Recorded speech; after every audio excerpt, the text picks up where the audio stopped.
గౌరవనీయులు పూజ్యులు పెద్దలు మంత్రులు ఎన్ఎండి ఫరూక్ గారు 85లోనే మరి నందమూరి నగరు ఫ్లాట్లు ఇవ్వడమే కాకుండా పక్కా ఇల్లు చేసి రోడ్లు సిమెంట్ రోడ్లు ఇచ్చి వాటర్ ట్యాంకులు ఏర్పాటు చేసి మరి అలాగే దాదాపుగా 150 ఎకరాలు సుమారుగా వైఎస్ నగర్ పట్టాలు ఫరూక్ గారు చేతుల మీదుగా పేద బడుగు బలహీన వర్గాలకు అందరికీ మరి సామాజిక న్యాయం చేసి ప్రతి కులానికి వైఎస్ నగర్లో నందమూరి నగర్లో పట్టాలు ఇవ్వడం జరిగింది. మరి పివి నరసింహారావు గారు ఆ రోజు నడిగడ్డ కాలిపోతే ఎన్టీ రామారావు గారితో మాట్లాడి మరి ఫరూక్ గారు మరి నందమూరి నగర్ కాలనీ పక్కా ఇల్లు కట్టేదానికి 13,000 రూపాయలు ఫరూక్ గారు శాంక్షన్ చేపించాడు. ఆ రోజు నడిగడ్డ కాలిపోయింది నంద్యాల పట్టణంలో.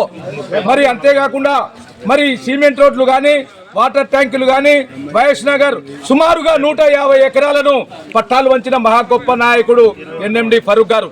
ఇది ప్రజలకు తెలుసు. కానీ ఆయన పెట్టిన పేరును కాదని వైఎస్ నగర్ అని చెప్పి నామకరణం చేశారు. ఈ నగరు పుట్టిందే తెలుగుదేశం పార్టీ ఫరూక్ గారి ద్వారా.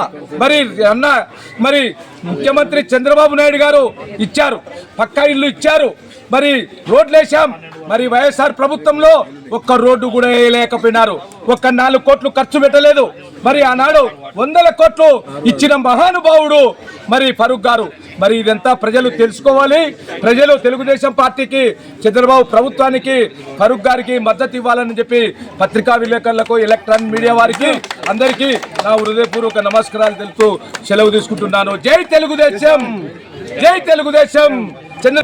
చంద్రబాబు నాయకత్వం, నారా లోకేష్ బాబు నాయకత్వం.